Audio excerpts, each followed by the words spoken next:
पौराणिक कथा। नमस्कार दोस्तों, आज हम आपके लिए लेकर विष्णु पुराण। अगर आप हमारे चैनल पर पहली बार आए हैं तो चैनल को सब्सक्राइब कर ले और बेल आइकन को प्रेस कर दे ताकि हमारी नई वीडियो का नोटिफिकेशन सबसे पहले आपको मिले। आइए शुरू करते हैं कथा। मत्स्य अवतार। मत्स्य अवतार भगवान विष्णु के प्रथम अवतार है।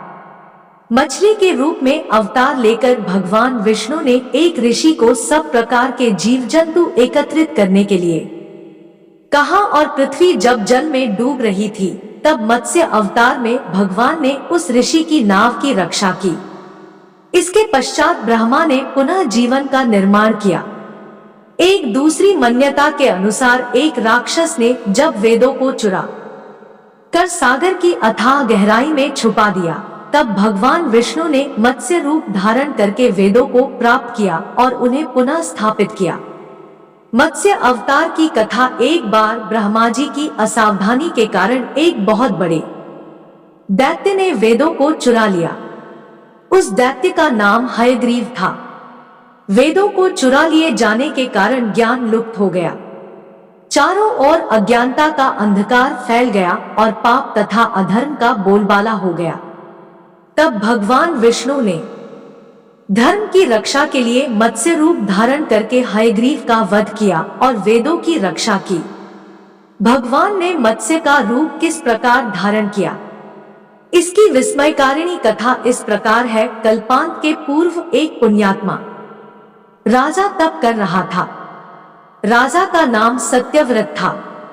सत्यव्रत पुण्यात्मा तो था ही, बड़े उदार हृदय का भी था।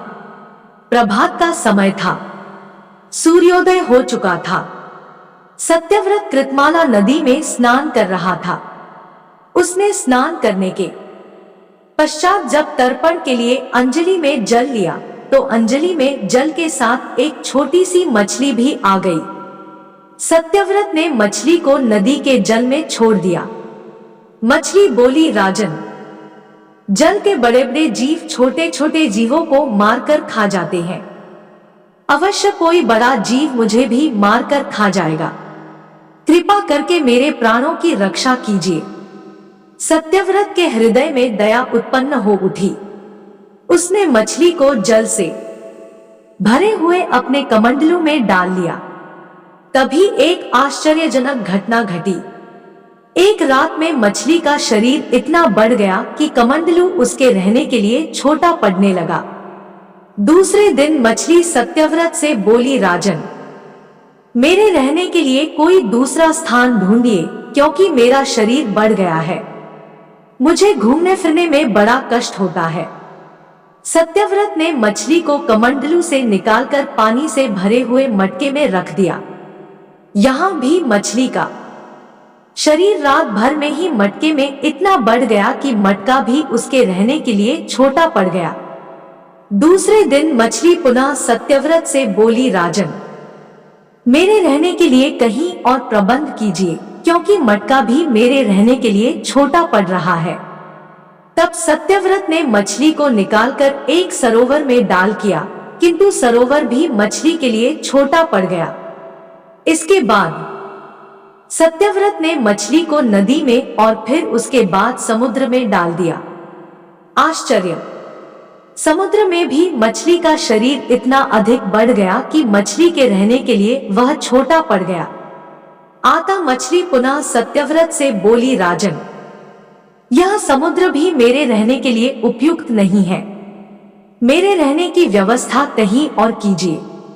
अब सत्यव्रत विस्मित हो उठा। उसने आज तक ऐसी मछली कभी नहीं देखी थी।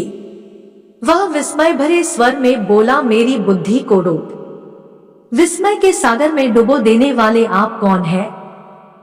मत्स्य रूपधारी श्रीहरि ने उत्तर दिया, राजन, हयग्रीव नामक दैत्य ने वेदों को चुरा लिया है।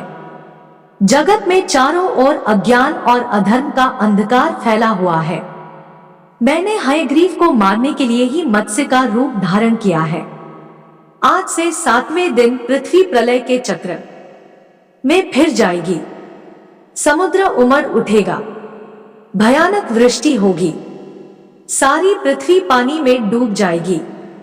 जल के अतिरिक्त कहीं कुछ भी दृष्टिगोचर नहीं होगा। आपके पास एक नाव पहुंचेगी।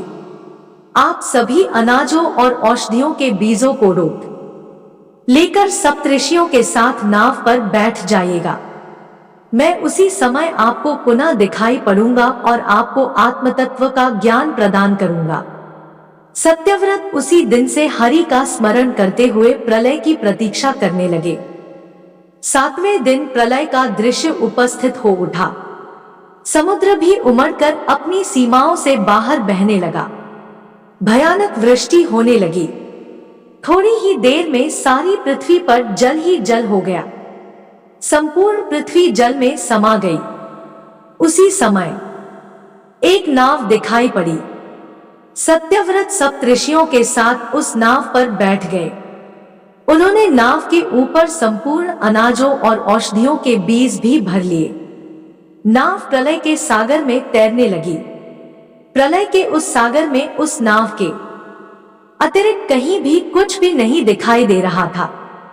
सहसा मत्स्य रूपी भगवान प्रलय के सागर में दिखाई पड़े। सत्यव्रत और सप्तऋषि गण मत्स्य रूपी भगवान की प्रार्थना करने लगे। भगवान से आत्मज्ञान पाकर सत्यव्रत का जीवन धन्य हो उठा।